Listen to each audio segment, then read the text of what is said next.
Bonjour, alors nous allons parler ici d'un tirage qui est complètement différent dont le thème est affiché ici. Essentiellement, il s'agit de la guérison, du destin bien évidemment et du choix. Des choix que nous avons à faire, il n'en manque pas dans une vie. Donc c'est un tirage oracle différent de la plupart des jeux habituels parce que comportant d'emblée uniquement 3 cartes.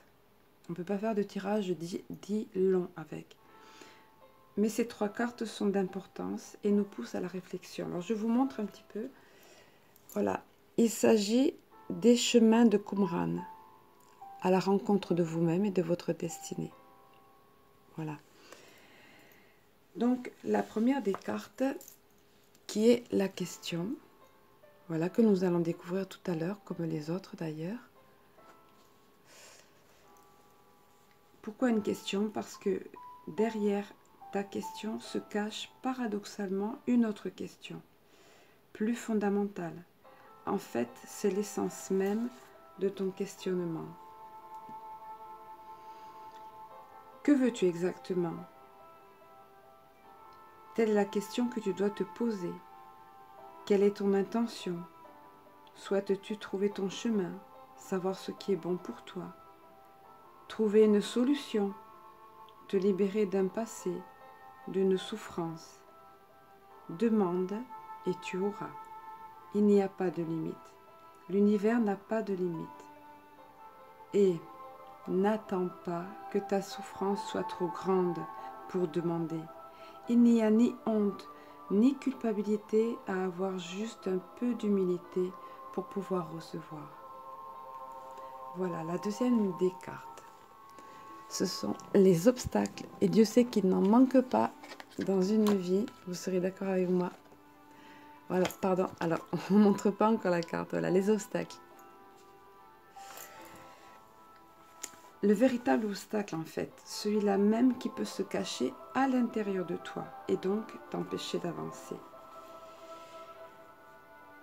Il y a tout d'abord tes mémoires, ces souffrances du passé proche et lointain que tu as imprimées profondément en toi, comme autant de nœuds dans la trame de ton être, qui empêchent la lumière et la joie de passer. Lorsque tu les croises en toi, de par ton chemin, libère-les en faisant don à la terre, ta mère. Puis il y a ces liens que tu conserves avec d'autres que toi, et puis avec des vieilles parties de toi, ou avec des objets et autres choses de la matière, par peur, pour exister, par dépendance. Coupe-les, ils te coupent de ta vraie nature. Puis il y a ces croyances que tu as établies comme vérité ultime, sur la seule base de ta souffrance, pour te construire un monde où tu puisses te repérer. Mais si tes repères sont issus de la souffrance, alors tu ne connaîtras que la souffrance. Ainsi, si tu penses que tu es né pour souffrir, tu souffriras. Tu es libre, libre de décider. Alors, redécide. Décide que la vie, ta vie est belle et que souffrir est inutile. Que de mauvaises habitudes tu as adoptées, pris dans le filet de ta souffrance. Regarde tous ces comportements du présent qui t'entraînent dans la répétition et la reconstruction perpétuelle de ta souffrance. Et décide de changer. Change. Pardonne-toi. Ne te juge pas. Puis, prends le temps de réapprendre à être toi, en lien avec le grand infini qui t'entoure et te compose. Puis rencontre enfin ton pire ennemi, la peur. Cette peur qui te bloque et te maintient à distance de tout changement qui pourrait te transformer. Si tu reconnais ta source et as réappris à t'y abreuver, alors tu es sauvé. Et cette peur n'a plus de sens. Reconnais-la en toi et accueille-la, car elle est la preuve de ton humanité. Elle pourra alors te saluer avant de diminuer au loin, puis disparaître. Donc tu la reconnais, tu l'accueilles, puis tu la libères. Elle est libérée du fait que tu la pointes du doigt. La troisième des cartes, enfin, qui est la ressource. Voilà, nous allons la découvrir aussi pareillement tout à l'heure. La ressource parce que tu sais à présent, tu vas savoir quelle est ta propre ressource, celle qui sera à même de t'aider ou celle que tu devras apprendre à exploiter. Jusqu'à présent, donc, tu dois faire ce que tu as libéré en toi jusqu'à présent qui était occulté, caché en toi. Cette richesse infinie de talents et ressources. Que décides-tu? À quoi t'engages-tu? Car ton seul devoir est d'être libre. Cela est ta nature profonde. De la même façon que le devoir d'un oiseau est d'être un oiseau, le devoir du ciel est d'être le ciel, le devoir de l'eau est de couler, le devoir du soleil est de briller. Tu es libre enfin d'être toi-même. Ainsi, libère-toi totalement en décidant, en agissant, en t'engageant. Découvre tes talents et déploie-les à l'infini. Donc, pour la première des cartes dont nous avons parlé, qui est la question véritable que j'ai tirée pour vous. De quoi as-tu peur? Alors, on parlait tout à l'heure de cette peur. Alors, effectivement, on voit bien cette carte. On sait que la peur peut se cristalliser au niveau des lombaires et peut nous bloquer.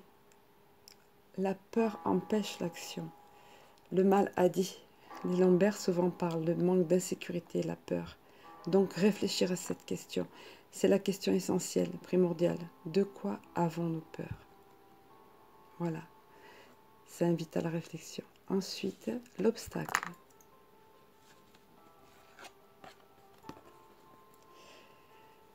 Alors il s'agit des comportements. Et là, en l'occurrence, le manque de foi. Voilà.